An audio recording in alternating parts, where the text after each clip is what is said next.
Câmara Francesa, Ok. Nós estamos aqui, então, reunidos na Câmara de Comércio para fazer mais uma palestra, um debate dentro do ciclo Covid. Eu primeiro queria agradecer à Câmara de Comércio França Brasil, a diretora Sueli Lartigue e toda a equipe que está nos apoiando. Os nossos debatedores, vocês já conhecem, viram no convite, então nós temos aqui o Domênico Caruso, é o nosso especialista em engenharia clínica e facilities hospitalares, a doutora professora Heloísa Ayub, que é médica infectologista, ela é especializada em controle de infecção hospitalar do Hospital Estadual do Mário Covas e de hospitais da Rede DOR. Temos também o Amaury Ávila, que ele é um gerente executivo do Bureau Veritas, que é uma das maiores empresas certificadoras do mundo, e com uma experiência muito vasta em certificação, inspeções e auditorias. Não estava previsto, mas nós temos a participação especial do consultor Paulo Edmundo, é outro consultor da marca e consultoria, que está acompanhando os casos de contaminação que a gente tem visto, que tiveram necessidade de fechamento de estabelecimentos, ou seja, retroceder no processo de abertura, né? O que eu gostaria de começar, então, falando um pouquinho do contexto mundial. Depois nós vamos ter as várias participações e eu, como moderador, vou estar ajudando vocês nesse processo de conversar sobre o tema, né? Já queria deixar um pedido para vocês que mandem as perguntas pelo chat, assim a gente já vai, como se diz, triando e agrupando perguntas. Eu agradeço já quem mandou perguntas prévias, isso foi muito bom. E ao final, depois da gente responder essas perguntas, nós vamos ter as perguntas que vão estar listadas aí no chat. Nós temos bastante participantes, um número muito grande, então eu gostaria então que deixasse para, se alguém quiser fazer alguma interferência, fosse para o final do debate. Nós temos uma previsão de aproximadamente 70 minutos, onde nós devemos ter um debate que deve demorar uns 50 e mais 20 minutos para perguntas. Essa é a nossa previsão. Eu gostaria de começar, então, falando um pouco do que nos motivou a fazer esse debate e como que a gente estruturou essa questão. O que nós estamos observando nessa pandemia, né? Que é o assunto eterno, não é nem mais o assunto do momento, é um assunto que está nos deixando todos preocupados, porque a gente está vendo a evolução no Brasil e no mundo. O que eu gostaria de falar é que nós já batemos 1 milhão de infectados e 50 mil mortes no mundo, no Brasil, desculpem. E nós estamos enxergando uma coisa muito interessante, que no Brasil nós já estamos com 240 mortes por milhão de habitantes. Num país, continente como é o nosso, nós temos tantas realidades distintas e a gente está enxergando, então, situações muito diversas. Então, São Paulo, hoje já tem hospitais de campanha que estão com um nível de ocupação de 16%, 17%, e eu tenho cidades que estão agora com um grande número de casos e começando a ter mortes.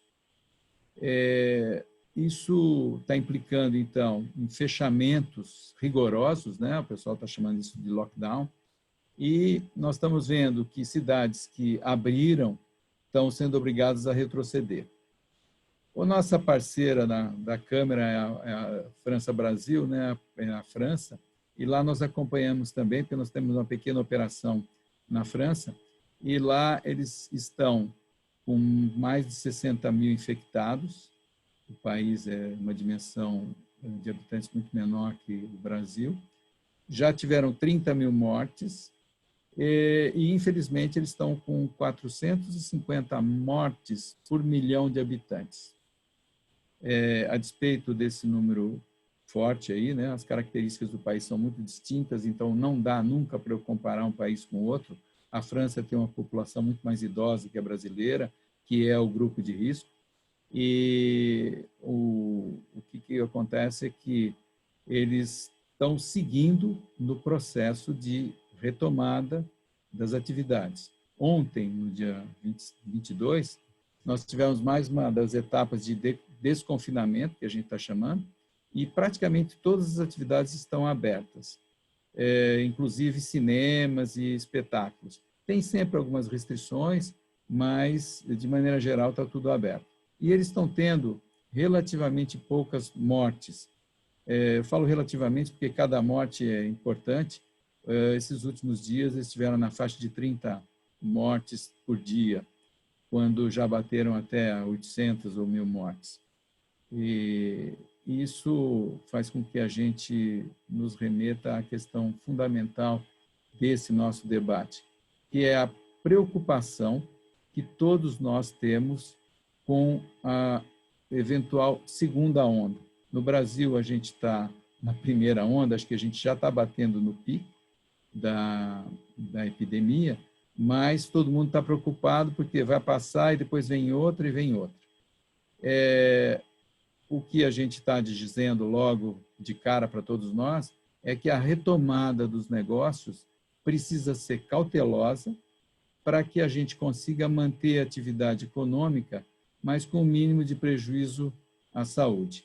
Então, isso que eu falei é o grande motivador desse nosso debate, que é como retomar os negócios, como operar de forma segura, para que a gente não tenha uma aceleração do número de casos da Covid-19.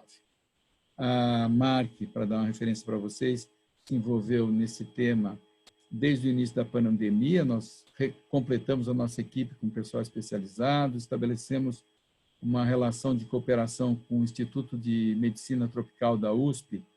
Para dar uma referência para vocês, ela foi a primeira instituição brasileira a sequenciar o genoma do coronavírus, né, da SARS-CoV-2.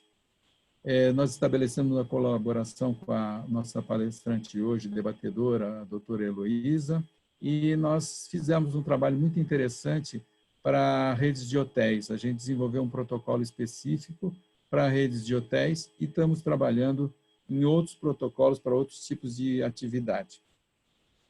Nós estamos focados em ajudar os nossos clientes na retomada dos negócios e esperamos que esse debate aqui contribua para esclarecer ou trazer novas perguntas que nós vamos trabalhar para responder.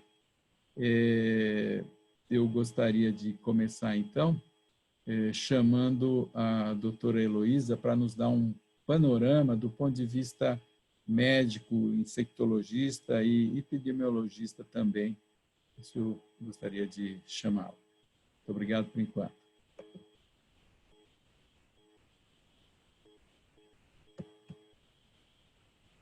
A gente precisa estar abrindo o microfone e ela vai abrir uma apresentação também para a gente. Tá ótimo. Boa tarde a todos. Primeiro, eu agradeço demais o convite da Marquis. Muito interessante participar desse fórum, participar desse grupo de discussões de um tema tão importante que é a retomada mesmo e o que nós vamos fazer daqui para frente.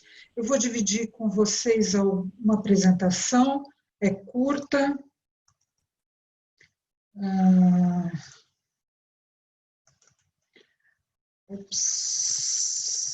Muito bem. E vamos falar aí da nossa retomada. Então, eu sou infectologista, como o Tito já me apresentou, sou especialista em infecção hospitalar. E os controles de infecção hospitalar estiveram diretamente envolvidos desde o início da epidemia. Então, nós somos demais acionados para trabalhar com EPIs, com segurança, e faz parte realmente do nosso dia a dia. Então, vamos lá. Qual é o cenário do Brasil atual? Como o Tito falou, é um Brasil continental. Parece um clichê, mas é a verdade. Então, nós temos cidades que estão num lockdown, Nós temos cidades que só estabeleceram um distanciamento social e tem atividades, e tem cidades com uma atividade normal.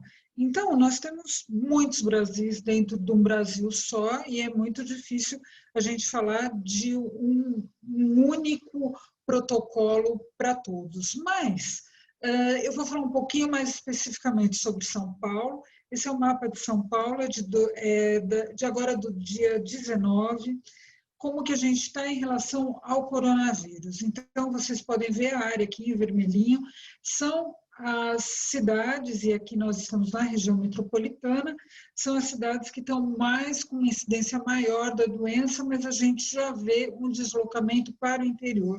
E é o que a gente tem visto mesmo. São Paulo, graças a Deus, está começando a entrar, a gente tem sentido isso nos hospitais, está começando a entrar num patamar de, no mínimo, estabilidade.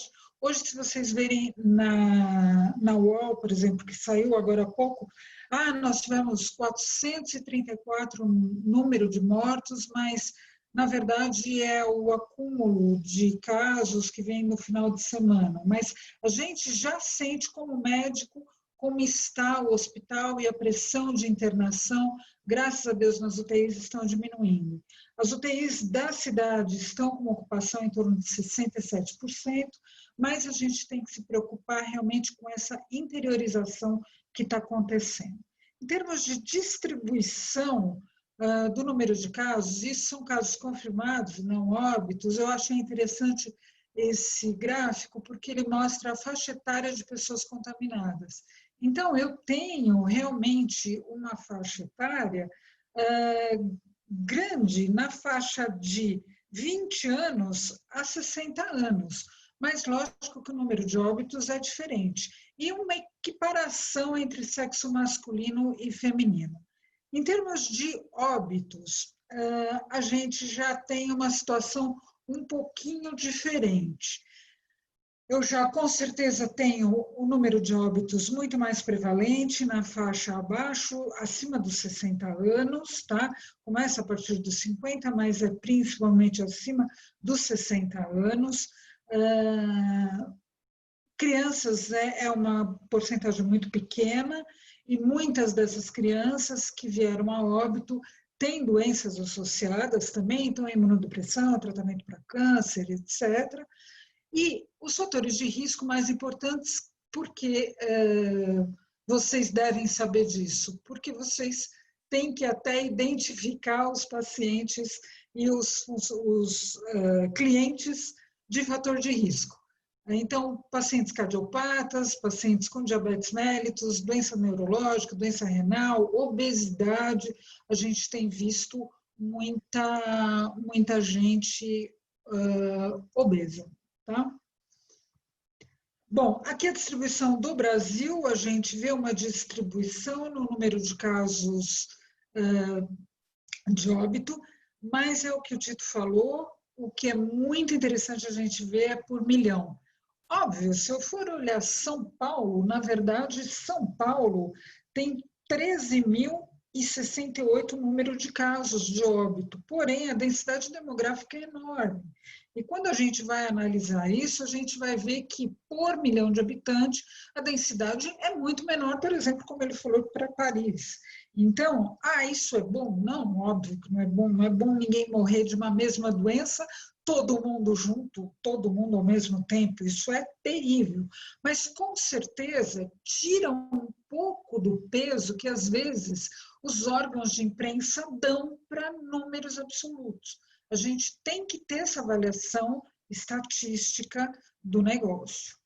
Bom, isso é uma coisa que eu quis trazer para vocês e como que a gente vai retomar, o que a gente vai fazer para a gente conseguir viver a partir dessa catástrofe que é o Covid que causou para a gente. A primeira coisa é que o comportamento do consumidor é muito incerto, mas é certo de que ele quer ter uma percepção de limpeza do negócio e quer ter uma percepção de segurança. E como que a gente deve fazer isso? Primeira coisa, o que a gente tem que adotar, independente do negócio que você estiver, Não interessa se você está no botequinho da esquina, no mercadinho ou num grande hotel. O uso de máscaras hoje é preconizado para todos. O distanciamento social, o distanciamento entre as pessoas também é uma coisa importante. A higiene de mãos nem se fala e a higiene do ambiente. Por que o uso de máscaras? Parece estranho a gente falar isso a essa altura do campeonato, depois de 3 meses que nós estamos vivendo do coronavírus. Mas, só para lembrar, a disseminação do vírus ela é através desses perdigotos, que a gente chama, ou de gotículas. Ela é a principal transmissão do vírus. Então, quando eu coloco a máscara, ela forma uma barreira de proteção. Ela é 100%? Não, ela não é 100%. Nem as máscaras caseiras são 100%. As máscaras que nós usamos no dia a dia, nos hospitais, são máscaras cirúrgicas que protegem um pouco mais, porque elas têm uma camada filtrante que é importante. As máscaras mais adequadas, quando a gente entra na área COVID, são as máscaras que a gente chama de N95, porque elas retêm 95% das partículas. Mesmo assim, 95% não é 100%, mas elas são as máscaras mais adequadas para os serviços de saúde, trabalhando-se em áreas COVID. Mas eu posso usar máscara comum de tecido? Pode, já é uma boa barreira, ela vai segurar em torno de 60%, 70% dessa transmissão dessas gotículas. Tá? E o distanciamento social, eu acho que isso é uma coisa que é importante a gente falar. Quanto menos exposição eu tiver, menos chance eu vou ter de infectar uma pessoa. Então, se eu assumir, se eu adotar 75% de distanciamento social ou de isolamento, eu chego numa cifra de contaminação de 0,625 por pessoa. Então, isso vai dar mais ou menos 2,5 pessoas infectadas, quando em 5 dias 0,65, depois eu tenho 30 dias, 2,5 pessoas infectadas. Por isso que a gente se bate tanto dessa história do isolamento e da exposição, quanto menor ela com certeza vai melhorar. Hoje nós não chegamos a 50% na capital, então em 5 dias uma pessoa vai infectar 1,25 pessoas e em 30 dias eu vou ter 15 pessoas infectadas.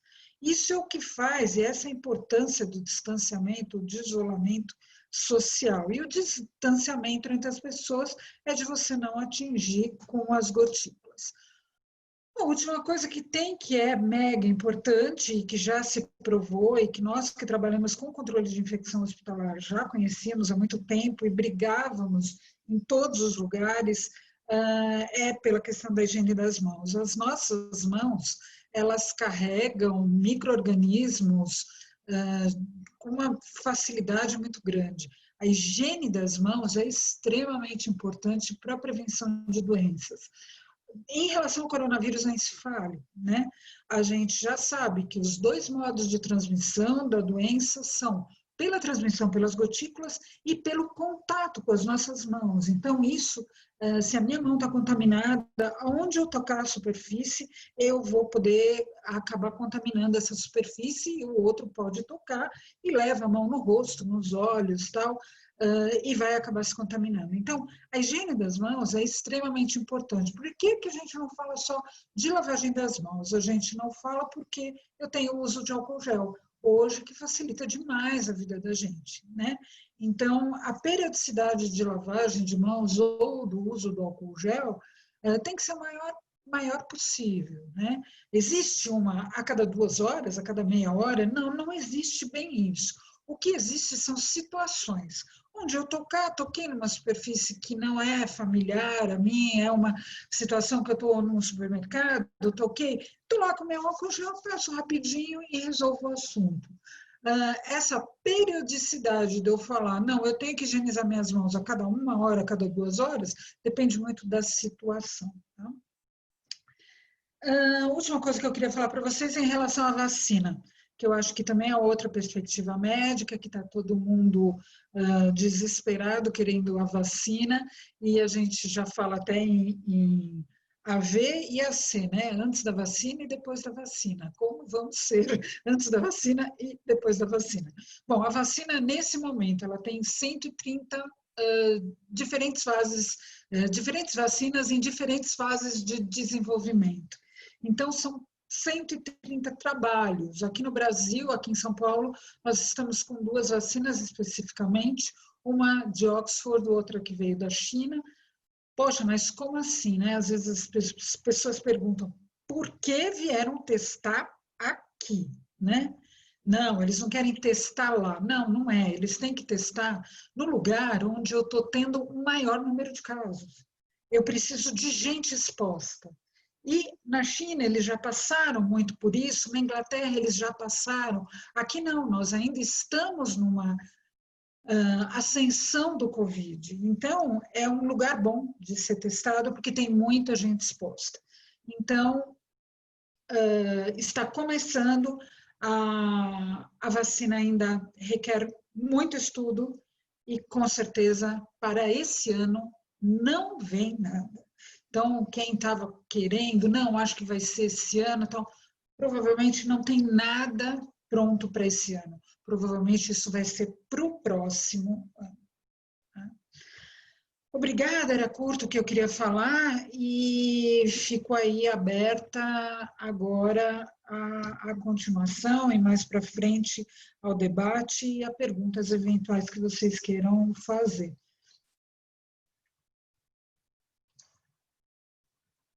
Não ouço. Alô? Pois não? Eu estava pedindo aos nossos anfitriões da Câmara de Comércio para abrir o meu microfone. Quando a gente fecha, eles estão ajudando a gente organizando isso. Muito obrigado, então, doutora.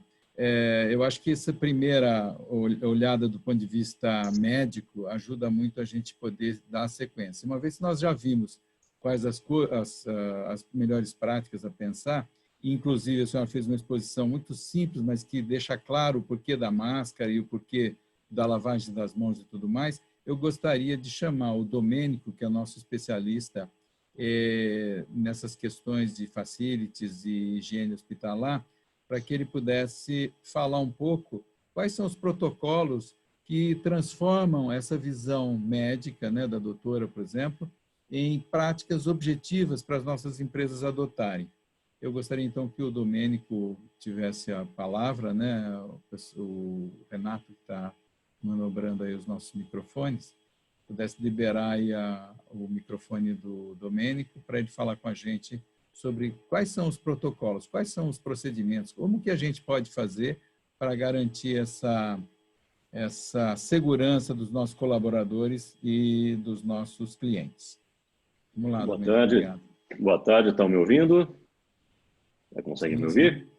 Sim. Muito bom. Boa tarde, Tito. Boa tarde a todos os participantes do evento. É um prazer participar dessa discussão tão rica, nesse momento que é tão difícil e tão desafiante para todos nós, né? Eu vou falar um pouquinho sobre alguns tópicos que fazem parte dos diversos protocolos de reabertura pós-pandemia que eu acompanho em pesquisas na internet, em eventos que a gente tem assistido, né, vários webinários no mundo todo.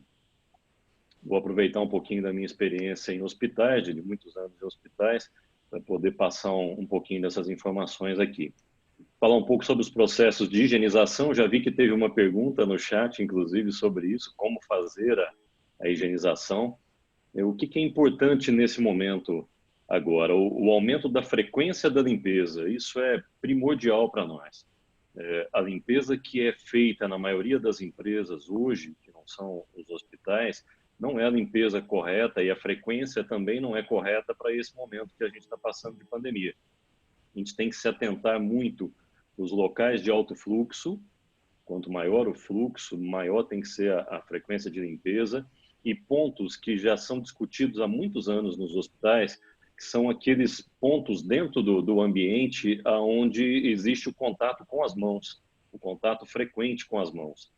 E aí, telefones, teclados, maçanetas, né? Todos esses pontos que a gente toca o tempo todo e que tem que ser limpos com uma frequência bastante alta. A higienização, nesse momento, não pode mais ser feita com produtos de limpeza comuns. A gente tem que usar desinfetantes. E quais são esses desinfetantes? Os mais conhecidos, o peróxido de hidrogênio, que nada mais é do que água oxigenada, o quaternário de amônia, o hipoclorito de sódio, que todo mundo conhece como a Cândida, né, que a gente usa aí o tempo todo, e o álcool 70%.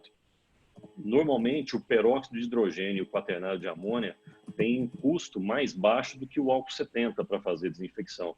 Então, como a gente tem que fazer uma desinfecção em grandes áreas, normalmente vai ser mais barato usar o peróxido de hidrogênio ou o quaternário de amônia.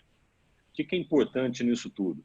Esses produtos, eles têm protocolos específicos para serem usados, procedimentos específicos. Então, tem que haver treinamento para o uso desses produtos. Não adianta só comprar um peróxido de hidrogênio e começar a usar.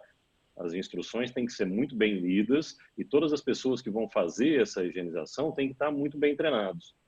E mais do que isso, né? Tem que existir uma conscientização para a importância da realização do processo correto. Senão você cria uma falsa segurança nas pessoas. Você vai comprar um peróxido de hidrogênio para limpar a tua loja, ou seja lá qual for o ambiente, né? Um hotel, um escritório. Se você não usa corretamente esse produto, você não está higienizando. Então, não é só comprar o produto e usar de qualquer jeito. Né? Tem que ter um processo correto. Isso é primordial. Falar um pouquinho sobre a recepção dos clientes, né? E muita gente já me perguntou sobre isso. Como a doutora Heloísa disse, o uso dos EPIs pelos colaboradores e pelos clientes é primordial. O uso da máscara já é uma lei entre nós e a gente tem que usar isso cada vez mais. Aquela máscara no queixo que a gente tem visto o tempo todo aí, que é um absurdo, né? Mas a maioria das pessoas que a gente vê na rua, grande parte delas está usando a máscara no queixo. A máscara tem que ser corretamente utilizada, corretamente higienizada, quando for uma máscara de pano, e tem que ser trocada nas frequências corretas. O distanciamento social dentro desses ambientes é primordial. Então, o número de clientes no ambiente, você entra no supermercado hoje e, às vezes, já aconteceu comigo de eu ver que o supermercado está lotado e não entrar, porque existe tumulto dentro de alguns ambientes, isso não pode acontecer. Então, tem que ter um número de clientes controlado para cada ambiente, para você poder estabelecer um distanciamento, pelo menos de 1,5 m entre as pessoas. O uso de faixas indicativas que ajudem a manter essa distância também é primordial, a gente tem visto isso já nas farmácias, alguns supermercados. As barreiras de acrílico nos caixas, que você está protegendo as pessoas que estão expostas o tempo todo à proximidade dos clientes, então essas barreiras de acrílico também são muito importantes. O atendimento preferencial por grupo de risco, né, que são as pessoas que são mais suscetíveis à infecção. Manter um fluxo ágil de atendimento. Né, não adianta você ter um número de clientes estabelecido ali dentro do ambiente, mas aí você deixa todo mundo na fila, parado na fila, esperando atendimentos. Então, o atendimento tem que ser muito ágil, né? Esse fluxo tem que ser sempre muito ágil. Simplificar o layout do estabelecimento. Se você tem um ambiente que tem uma quantidade de móveis muito grande, de quadros e de mobiliário, isso certamente vai dar problema, vai ser muito mais difícil de você limpar. Então, quanto mais simples tiver o ambiente, quanto mais clean for o layout desse ambiente, mais fácil é de higienizar e menor o risco. E o monitoramento da temperatura dos clientes, que a gente tem visto em alguns lugares. Outro dia eu tive no Carrefour e vi esse monitoramento, mas a hora que mediram a minha temperatura, ela estava muito abaixo do que deveria ser. Então, tudo tem que ser feito com muito cuidado e com muito procedimento. Não é você comprar um termômetro qualquer e começar a medir a temperatura das pessoas sem fazer, sem verificar se esse termômetro está medindo a temperatura correta, né? Senão não adianta nada. São cuidados que a gente tem que ter o tempo todo. A parte de comunicação e treinamento, que é outra coisa bastante crítica, né? Outro ponto bastante crítico, você tem que criar manuais com base em protocolos vigentes. Esses manuais têm que estar à disposição de todas as pessoas naquele ambiente, para que elas saibam como agir. você tem que ter uma comunicação constante dessas informações. Outro dia eu estava até conversando com o Tito sobre isso, né? Na área de limpeza de hospitais, a gente faz muito isso, a gente chama da reunião dos 5 minutos.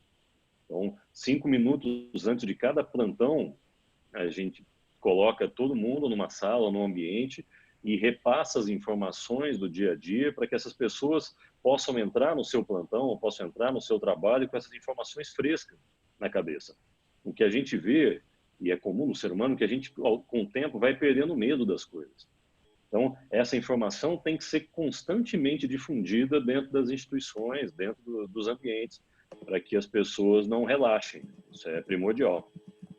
E não adianta só você passar essas informações para as pessoas dentro do ambiente e depois elas irem para casa e fazerem tudo ao contrário. Porque é primordial que você, depois que você saia do seu ambiente de trabalho, que você vá para a tua casa e continue atuando da mesma forma que você atuou, de acordo com o seu treinamento. Senão você vai para casa, se infecta e volta para o ambiente que você estava, e aí não adianta nada. Por isso que é importante também uma definição de políticas sobre possíveis transgressões a regras. Isso se aplica a escritórios, lojas, né, ambiente corporativo. Você tem que estar com todo mundo conscientizado e tem que ter políticas muito bem definidas para que as pessoas não transgridam as regras, né, para que elas saibam exatamente o que tem que fazer e que tipo de punição que elas vão ter se elas não acatarem aquelas políticas, né? E a estimulação dos colaboradores para informar prontamente sobre a sua condição de saúde. As pessoas não têm que ter medo de falar que estão sentindo alguma coisa, que estão com algum efeito do Covid, algum sintoma do Covid. Se as pessoas tiverem medo de falar isso, elas vão trabalhar doentes e o risco da instituição vai ser muito maior. O monitoramento é outro fator bastante importante também. Na MARC a gente tem diversas ferramentas dessas, a gente trabalha com diversas ferramentas e fornece serviço, né, com aplicativos e softwares. E dentro do protocolo da OMS, existe uma citação sobre o registro das atividades, né, que é uma parte fundamental do processo de reabertura do negócio. Isso traz segurança para o cliente e traz segurança para o fornecedor de serviço. Então, registrar as atividades e ter certeza que os procedimentos estão sendo realizados e o momento que eles foram realizados é primordial para que você tenha segurança em todo o processo. Então, esses aplicativos e softwares que fazem isso, ou nos casos mais simples, o uso de um caderno que você consiga registrar esses procedimentos, uma folha que você consiga registrar, também é primordial. E, para finalizar, isso é uma área que eu gosto muito, que é a parte de inovação, tecnologias e particularidade. A gente vê que na hora da crise, na hora da dificuldade, sempre aparecem novas invenções. As pessoas ficam mais propícias, né, a inventar saídas para os problemas que elas têm. Então, hoje a gente tem já muito difundido o uso do ozônio, que é uma ferramenta que a gente consegue achar com bastante facilidade. Os equipamentos que realizam a aspersão de produtos em nanopartículas eletricamente carregadas, que a gente já usa em hospitais há algum tempo, que estão sendo utilizadas agora também para fazer a desinfecção de grandes ambientes, sem que você tenha que ter contato, sem que você tenha que usar panos, mops, né, ou ferramentas para higienizar. Essas partículas elas se espalham em todo o ambiente e conseguem fazer a desinfecção. É lógico que existe uma restrição quando você tem pessoas dentro do ambiente. Então, num shopping, por exemplo, no escritório, isso pode ser usado durante a madrugada para fazer a desinfecção, assim como a gente faz num centro cirúrgico ou num leito hospitalar, e o uso do ultravioleta. Eu tenho visto nos últimos dias diversos casos, né, de novas saídas para problemas que as pessoas estão encontrando. A gente vê, por exemplo, lojas que vendem óculos, que as pessoas estão experimentando os óculos, esses óculos têm que ser desinfectados. Você não pode usar, por exemplo, álcool gel para desinfectar esses óculos, nem álcool que você vai ressecar as borrachas do óculos e vai estragar. Então, estão usando peróxido de hidrogênio para isso. O uso de luvas, que é bem interessante, né, nas lojas de joias, quando as pessoas vão experimentar anéis. Né? O aumento do tempo para troca de roupas, que também é outra coisa que vai existir, né, e vai fazer parte da nossa vida. Não tem como manter um provador de uma loja de roupas aberto, agora estão todos fechados. A quarentena das roupas, né, que voltam de troca, que tem que ficar guardados durante um determinado tempo para poder desinfectar. Então, tem uma série de novas saídas que estão sendo inventadas, né, por conta dessa crise que a gente está passando, né? Eu estou aberto aqui a perguntas e qualquer coisa que vocês queiram saber a mais. Acho que o Domênico aí deu uma passada geral para a gente, né? O que eu gostaria de falar um pouquinho com ele, com a doutora Heloísa, que está acompanhando a gente hoje, é que todas essas providências precisam ser sempre usadas com bom senso, né? Às vezes as estratégias de trabalho de cada loja, cada segmento, precisa ser muito bem estudada para a gente nem matar formiga com canhão e nem deixar passar os problemas e contaminar os nossos clientes ou os nossos colaboradores, né? Acho que essa questão que a gente tem dito sempre é que é o equilíbrio e o bom senso, que é mais difícil, né? Porque simplesmente ir lá botar, desinfetar todo mundo pode ser muito fácil, mas acho que a gente precisa usar isso de uma maneira bem, como eu diria, com uma maneira bem pragmática e pensando que tudo isso está associado a custo, porque cada uma das nossas empresas, nesse momento, está sofrendo muito com a questão econômica e a gente não pode ampliar o problema, né, usando práticas que são, às vezes, muito complexas ou muito custosas, né? Eu gostaria que a doutora e o Domênico me falassem um pouquinho sobre essa questão desse pragmatismo para a gente dar uma fechada um pouco nesse primeiro bloco, que é as questões a serem cuidadas e o como, né? Os conceitos médicos e os protocolos que nós estamos desenvolvendo para as empresas. Vocês podem comentar um pouco? Vou pedir para o Renato abrir o microfone também da doutora Heloísa para que o debate possa acontecer entre eles lá. Eu gostaria de começar, Tito. Eu escrevi até um artigo há uns dias atrás falando sobre isso, né?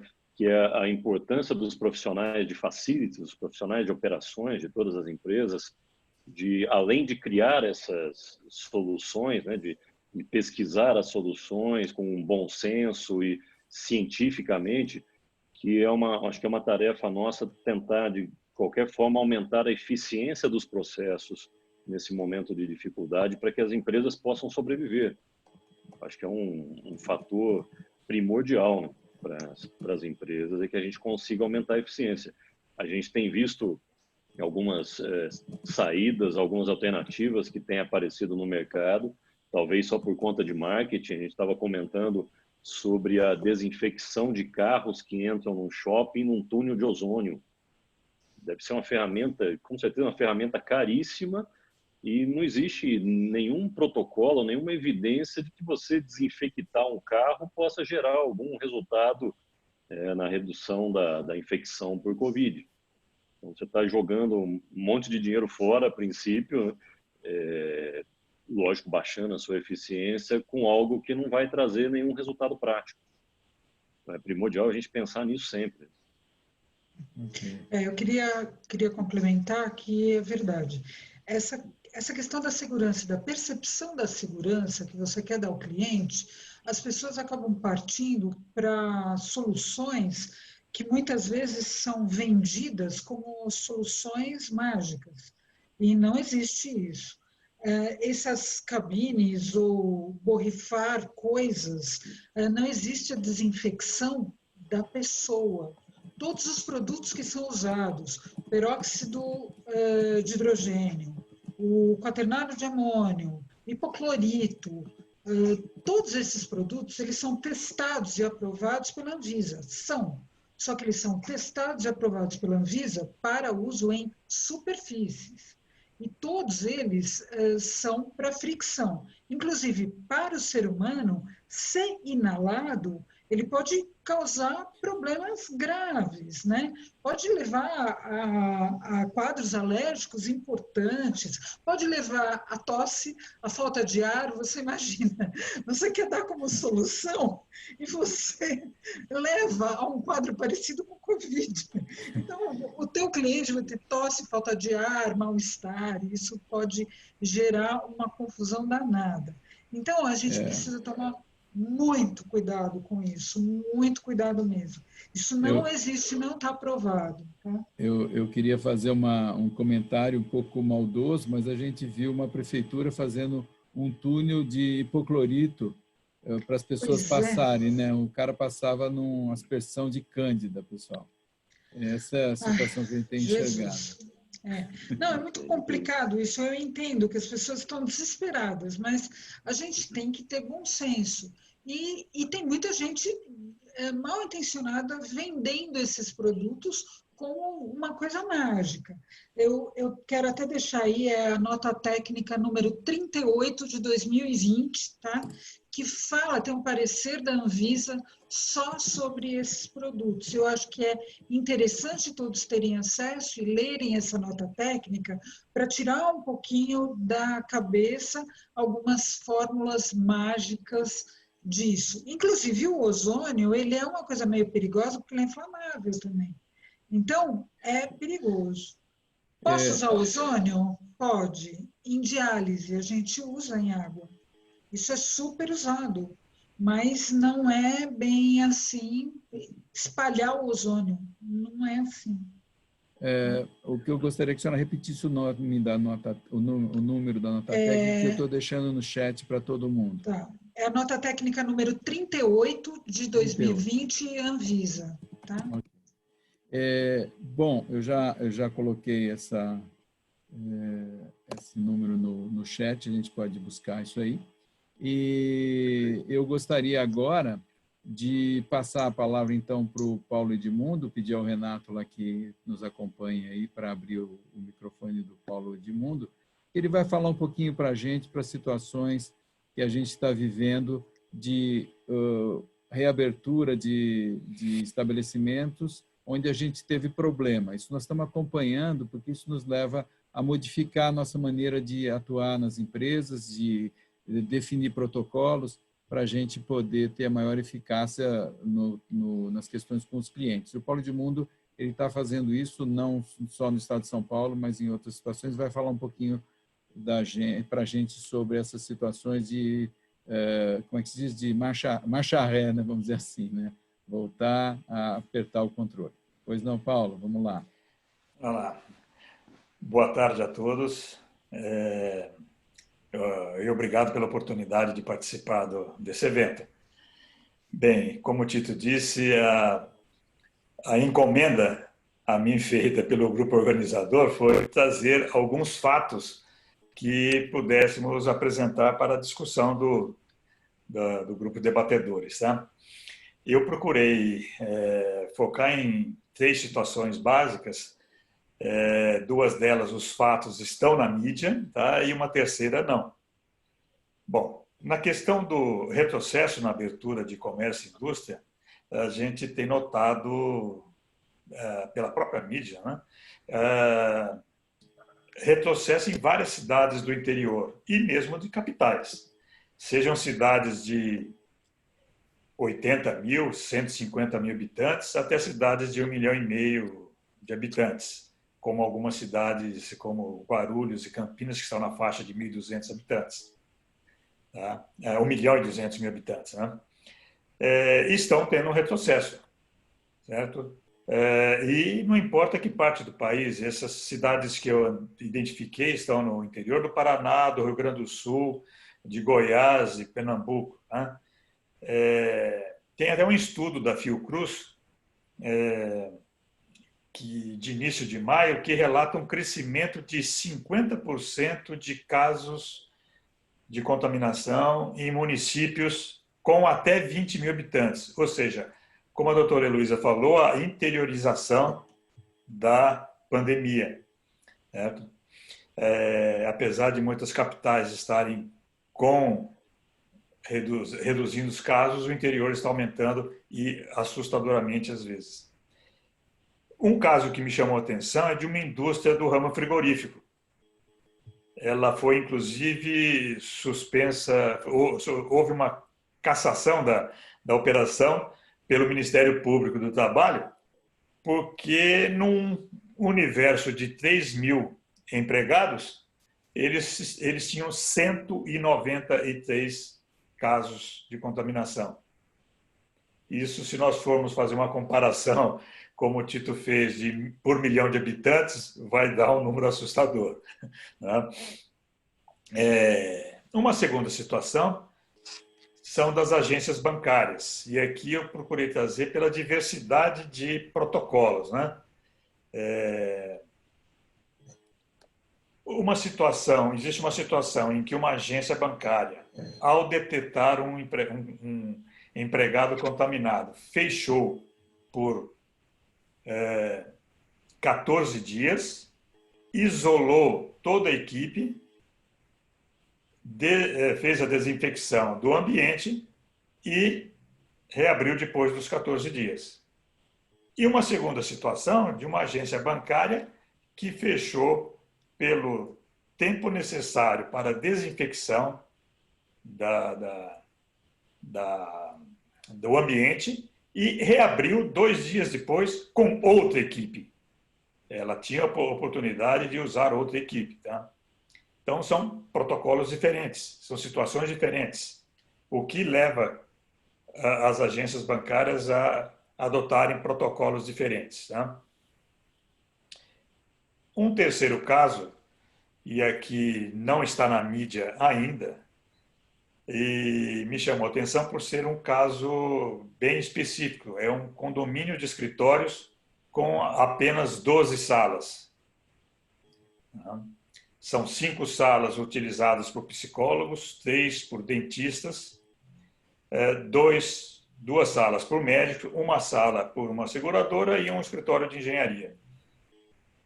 A recepcionista desse condomínio atende as 12 salas e atua como uma secretária, principalmente no caso dos dentistas, em marcação de consulta, recebimento de material de protético, etc.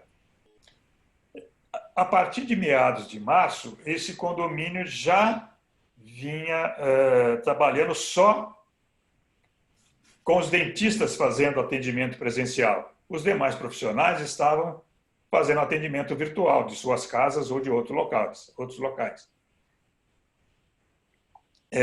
Bom, atendimento presencial só para os dentistas, são 3 salas, e num dado momento a recepcionista foi identificada como contaminada pelo Covid. Ela e mais 6 pessoas da própria família que haviam participado de uma festa em comemoração de um aniversário. Bom, os profissionais que atuavam no condomínio fizeram testes por conta própria, tá certo? E suspenderam o atendimento por um certo prazo até poder retornar. A recepcionista ainda segue isolada. Uma das pessoas foi a óbito, a outra continua entubado. Tá? E não existe um protocolo específico nesse condomínio. O que existe é um grupo de WhatsApp em que eles discutem e tomam as decisões a partir de um evento de crise. Então, vejam, são 3 fatos completamente diferentes, situações completamente diferentes, e que nos traz pensar o que cada uma dessas situações nos traz para a discussão aí dos debatedores. Ótimo, Paulo. Eu gostaria de marcar uma questão-chave aí, né, que vem já desde a conversa da doutora Heloísa, do Domênico, e que o Paulo também novamente chama a atenção, é que as estratégias, a maneira de nós planejarmos o que fazer, ela é muito importante, levando em conta, evidentemente, cada situação, inclusive onde é que está a nossa operação. Nós temos clientes que têm operação na América do Sul inteira e cada país é uma realidade diferente, portanto, são obrigados a pensar isso de maneira distinta. Nós sempre recomendamos que isso seja feito antes do problema, ou seja, não vamos esperar ter gente contaminada para a gente tomar uma atitude. E que isso tudo seja preparado, porque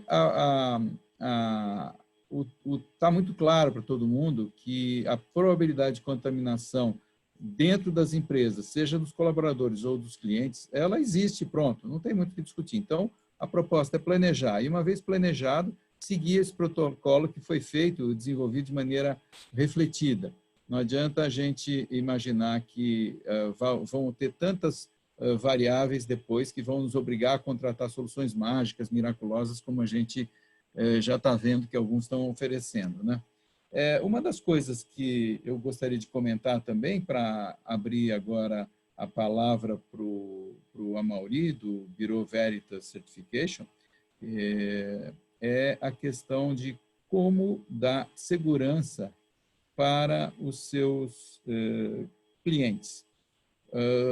Nós tivemos uma pergunta agora há pouco, alguém dizendo assim, como eu posso ter certeza que o meu hotel está seguro, que eu posso me hospedar nesse hotel? Eu acho que essa é uma pergunta bem interessante, porque abre aí uma possibilidade do Amaury discutir os novos selos de conformidade que estão aparecendo no mercado e que tem a ver com essa situação da Covid. Renato já abriu para você, Amaury, por favor. Bom, olá, boa tarde a todos, né? Obrigado aí pelo convite aí para o Bureau Veritas participar e a gente estar aqui podendo debater e ouvir aí, né, o que está acontecendo e poder contribuir aí com as pessoas que estão interessadas aí, estão ouvindo a gente, tá? Rapidamente, né, o Bureau Veritas é uma empresa mundial, global, né, de inspeção, de teste, de certificação. Então, nós somos líderes aí nesta área de negócio e muita gente nos conhece apenas por certificação ou tem a visibilidade maior quando olha um certificado ISO 9000 estampado na parede, né? Mas a gente é muito mais do que isso, né? Vocês podem ter certeza que a gente atua e está presente na vida de cada um aqui, muitas vezes e em vários momentos, né? No campo, né? Na agricultura, no porto, né? Na instalação industrial, nas áreas de serviço e etc. Tá? Então, isso é um pouco do nosso negócio. Tá? Essa questão eu também vi ali a pergunta, né? Eu vou estar respondendo ela ao longo do discorrer aí da apresentação, mas eu queria primeiro introduzir assim no sentido de o que a gente tem que fazer, né? Já vi também algumas perguntas sobre o que eu devo fazer para validar os meus protocolos, né? Eu acho que todo mundo hoje tem protocolo, né?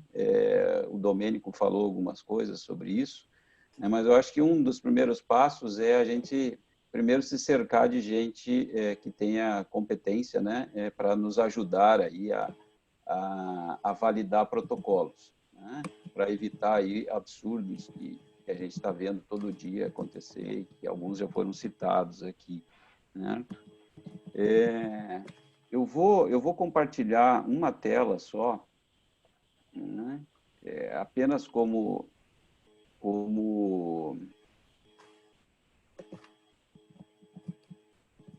ilustração, né? Eu não vou nem botar em modo de apresentação, que é para não evitar de dar algum problema.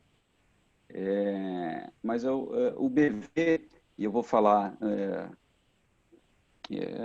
com base nisso, o BV tem hoje um trabalho que a gente está fazendo no mercado, né? Do reinicie o seu negócio, mas a gente entende que tem 4 prioridades. Quando a gente está falando de protocolo, a gente tem que sempre pensar 4 prioridades, né? Uma é a garantia que eu vou dar para o meu consumidor final, ou seja, o que eu preciso, né? Quais são os elementos que eu preciso para levar uma garantia de ambiente para o meu consumidor final. entendam aqui o consumidor final que vocês quiserem, né? Isso vai depender do segmento de negócio, né? Se eu sou um consumidor final de um restaurante, né? O que o dono do restaurante traz, né, de garantia para que eu possa acessar aquele ambiente e me sentir seguro, né? Ter a sensação da segurança, né? Então, se eu estou dentro de uma indústria, é da mesma forma, né? Ou seja, quem é o meu consumidor final nesse ambiente industrial? Se eu estou num shopping, temos que pensar desta forma, tá?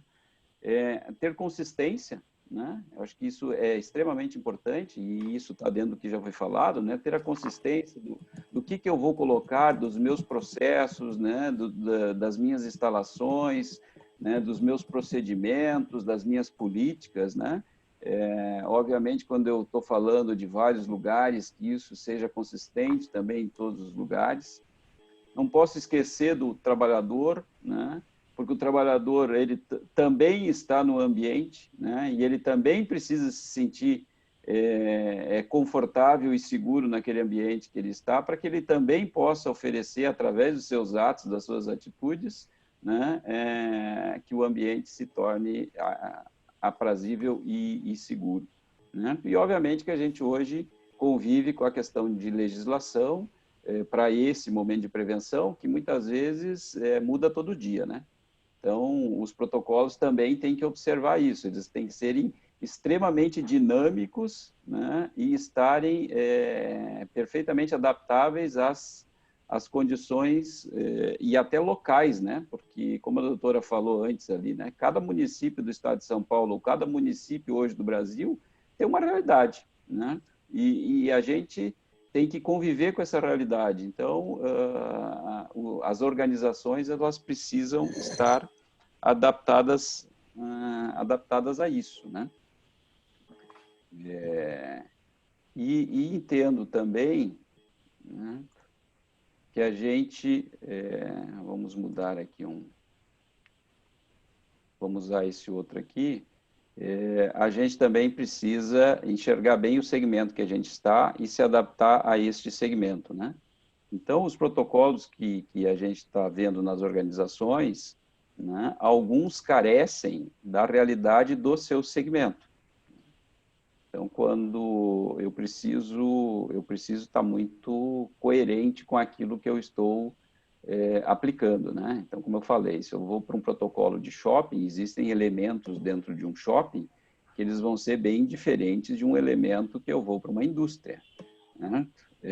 Se eu vou para dentro de uma escola, os padrões, os procedimentos, as políticas, né? O que eu preciso me atentar vão ser diferentes de outros segmentos, tá?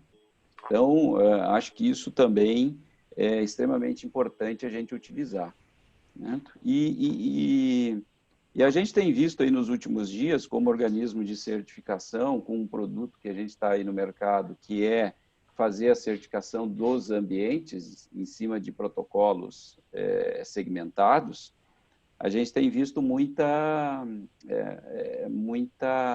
despreparo, né? Muito despreparo das organizações no que tange a organizar esses protocolos, né? Então, isso é uma percepção que a gente está observando e a gente está conversando com todos os segmentos, tá? E existem questões também muito diferenciadas. Eu acho que até isso não seria diferente, né? Porque tudo isso aconteceu em 45, 60 dias, né? Ou seja, o mundo vive isso há 90 e poucos dias, mas nós aqui no Brasil não é tudo isso. Então, também tem a questão da velocidade do momento. A gente está tendo que se adaptar muito rapidamente, e óbvio, né, que a gente vai aprendendo a fazer as questões, né?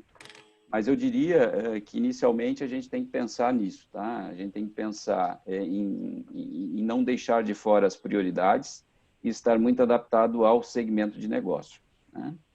O que a gente tem visto no mercado, e eu acho que isso é uma questão importante, né, que as empresas precisam observar, existem muita oferta de muita coisa hoje nessa parte de validação de protocolos, né? E aí, observando o nosso lado de trabalho, né? Ou seja, quando né, a gente se propõe a fazer uma verificação numa organização e verificar, né, se ela está adequada ou se ela não está adequada ao momento ou àquilo que ela se propõe. E a gente tem visto uma oferta enorme, né, de produtos aí no mercado, né, mas eu acho que sempre é importante a gente observar a relação do custo-benefício e o que ela se propõe, né? Então, a gente tem questões que né, eu vou desde um simples selo mediante um pagamento de um boleto, né, para que eu coloque lá né, num visual para que alguém ache que aquele ambiente ali está adequado, né, a questões extremamente interessantes, né, que muitas vezes unem desde um acompanhamento do profissional, um acompanhamento hospitalar, um acompanhamento médico, orientações por infectologistas, né, adequações dos ambientes, né, preparo dos ambientes, para depois uma verificação séria e honesta em relação à conformidade desses ambientes, né? Que é, por exemplo, o nosso trabalho, né? Hoje a gente tem feito isso fortemente e a gente está aí buscando levar para as organizações a certeza que ela está fazendo algo adequado, né? Então, através dos checklists que a gente tem estabelecidos, né, a gente verifica as organizações e estando tudo de acordo, a gente vai homologar aquele ambiente como um ambiente certificado e vai monitorá-lo ao longo do tempo, tá? Então, depois, quem quiser saber um pouco mais, obviamente, né, a gente está aqui à disposição para falar sobre isso, ou em outro momento. E para finalizar, né, o que eu vejo como, eu reforço, né, essa questão da gente buscar conhecimento e buscar parceiros aí. Então, as organizações buscarem parceiros, né, para discussões do que é necessário ser feito dentro da sua organização, né? E pensar como um todo, né? Pensar naqueles elementos, né? O meu cliente, o meu colaborador, o meu ambiente em si, as minhas instalações e, óbvio, fazer o cruzamento com a questão legal aí. Por fim, sobre aquela resposta, aquela pergunta, né? Como é que eu vejo? Eu vou fazer aqui uma propaganda, né? Que logo, né? Nós estamos aí com muitos hotéis passando por auditoria do Bureau Veritas. Então, logo você vai poder entrar no nosso site e fazer uma pesquisa para saber qual a unidade hoteleira que tem certificado ou não. E aí, encontrando aquela que tu gostaria, pode ir lá te hospedar e verificar o selo do Bureau Veritas lá, instalado na recepção. Ok, o Mauri já começou a antecipar a nossa sessão de perguntas e respostas, né, Mauri? Eu agradeço, então, toda a fala aí do Mauri e eu acho que a gente já pode passar para, como é que se diz, para as perguntas aí que a gente recebeu, né? Eu vou colocar, nós temos ainda 10 minutos de disponibilidade, o que está previsto no nosso tempo, né, de 70 minutos, e eu queria já aproveitar e perguntar mesmo para a Mauri uma coisa mais, de uma pergunta que veio antecipada também para a gente, a questão de como é a implicação da alta direção ou das diretorias das empresas que estão pedindo esse tipo de certificado ou de selo, né? Isso é uma coisa que se leva em consideração? Como se avalia isso? Por favor, Mauri. Legal. Na realidade, quando a gente está falando do nosso trabalho exclusivamente para a questão da prevenção aí do Covid, a gente leva, sim, em consideração a política que a organização tem para os seus colaboradores, né, num primeiro momento. Então, ela tem que estabelecer regras e procedimentos, né, para saber desde como faz um monitoramento no dia a dia, ações em que ela, se constatar, né, algum caso, que ações que ela faz, com aquele caso, que tipo de providência que ela dá ao colaborador, que tipo de comunicação interna ela faz, certo? Interna e externa, né, por algumas questões de obrigação legal, certo? Então, isso puxa eu diria que o envolvimento da alta direção, né? No sentido que tem que haver esse desprendimento. E então a gente tem visto a participação muito forte da alta direção nos primeiros ensaios aí que estão acontecendo, né? O volume mesmo de trabalho ele começa agora aí na próxima semana, que vai ter um volume bastante grande, mas eu acho que o momento também está favorecendo a isso, né? No sentido de que está todo mundo preocupado com a situação. Certo? Então, as pessoas estão preocupadas com o seu negócio e preocupadas com as pessoas, né? Porque sem elas ele não vai ter negócio, né? Então, se ele tiver, e a gente tem visto aí, até o Paulo comentou, né? Questões aí de algumas unidades que estão fechando, né? Talvez, né? Não quero afirmar, mas talvez por algum descuido que tiverem em algum momento, né? E isso provocou aí um contingenciamento na questão de negócio muito importante.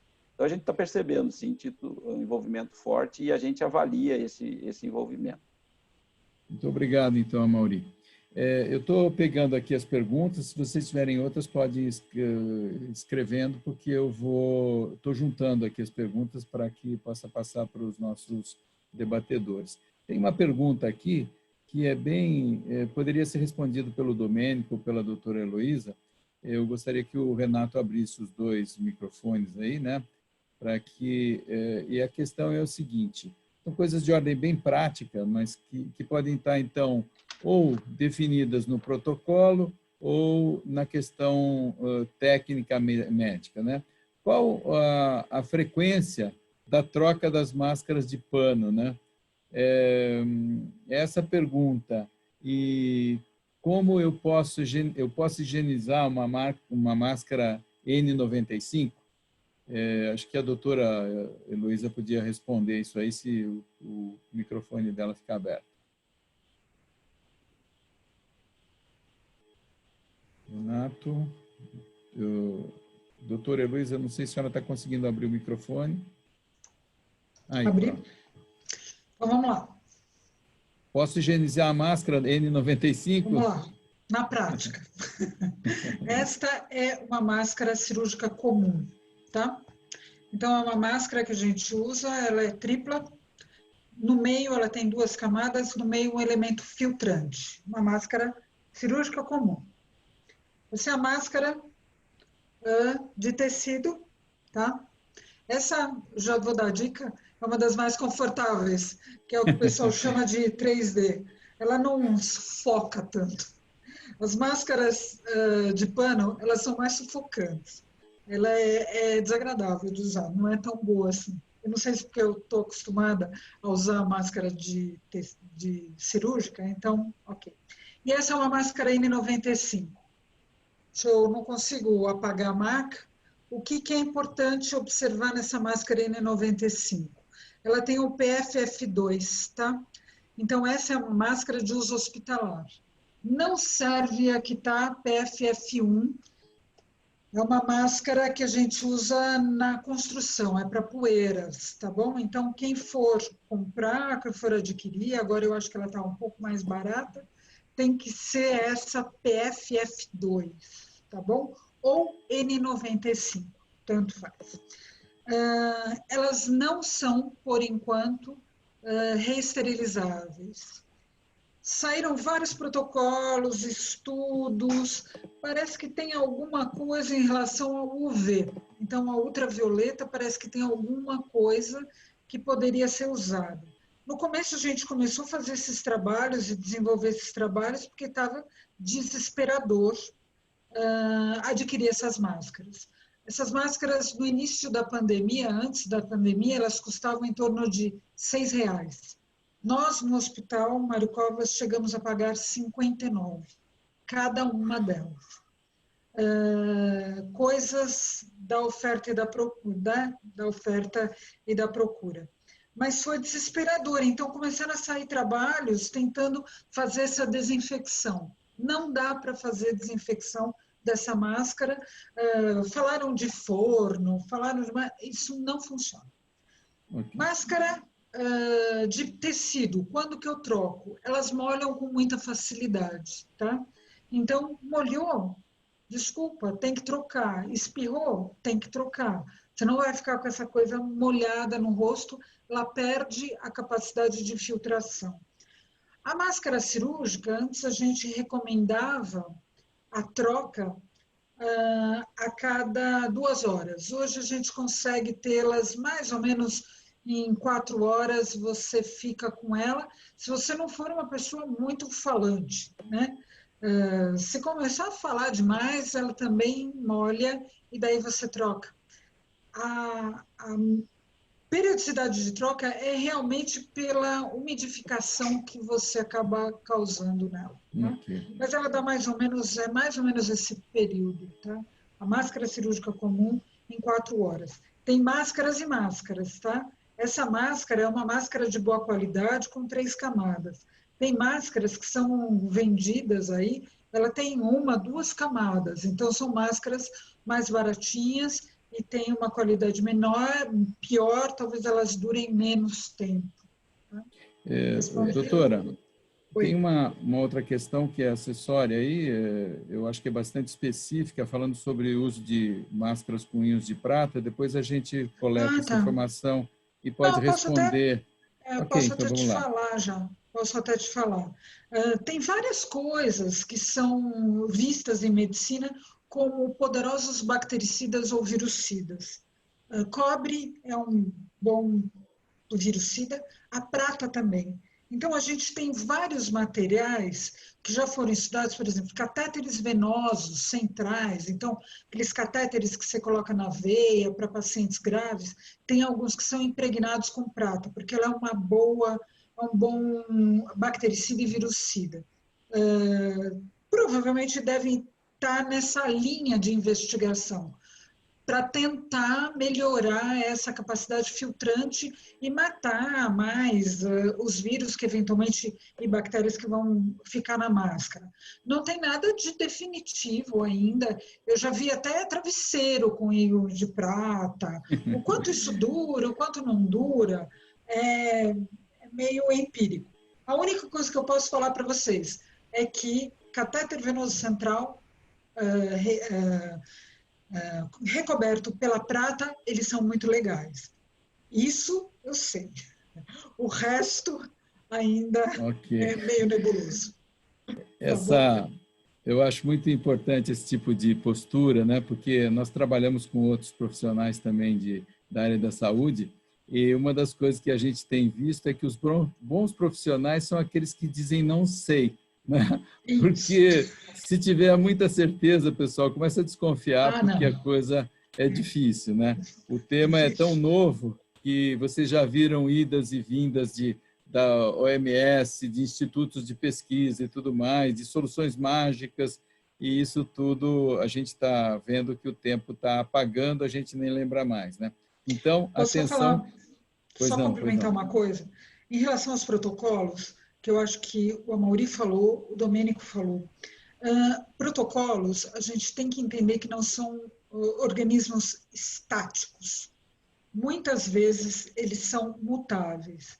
Nós começamos nessa pandemia em março, nós da CCH mudamos várias vezes os protocolos de segurança, porque a gente via que não estava indo bem. Então, a gente revisava e falava, não, isso não está bom, vamos revisar e vamos mudar. As coisas novas são assim, infelizmente é assim. E nessa pandemia, a gente literalmente estava trocando o pneu do carro com o carro andando. E foi muito complexo. Mesmo os usos de EPIs, no começo todos nós usávamos só essa máscara cirúrgica comum. Hoje não. Hoje, na assistência direta, todos os nossos funcionários têm que usar essa máscara N95. Por quê? Porque muito mais funcionários diária fora do Covid se infectaram do que funcionários que estavam trabalhando diretamente com o Covid. E a gente percebeu que estava alguma coisa escapando da segurança. E mudamos o protocolo para melhorar a assistência. É muito bom essa observação da senhora, falando que os protocolos são vivos, né? O que me remete, nós desenvolvemos, eu falei no começo da apresentação, um protocolo para as redes hoteleiras. E faz 15 dias que nós emitimos a primeira versão. Amanhã já deve ter uma versão nova, que é a revisão 02, porque mudaram algumas questões. Esse protocolo está no FOHB, é um fórum das redes hoteleiras, e pode ser acessado por todos. É vamos dizer, uma contribuição desse fórum para todas as empresas hoteleiras do Brasil, que eles estão fazendo graciosamente, né?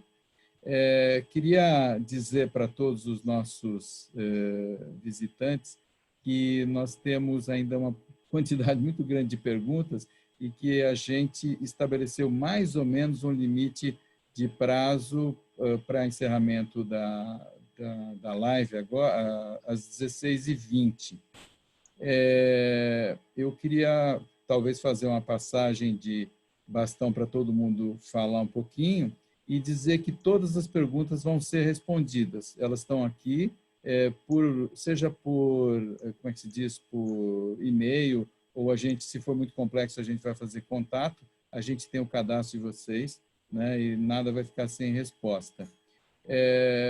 Eu gostaria de passar, então, se alguns dos debatedores quiser comentar alguma coisa, senão eu vou passar para o encerramento, né? Se tiver alguém com alguma pergunta, alguma coisa muito urgente, pode continuar mandando no chat, que eu vou tentar encaminhar também. Vocês querem algum comentário ou estamos encerrando? Como é que vocês estão aí? Tudo bem, doutora? Mauri, tudo bem? Eu já falei bastante, obrigada.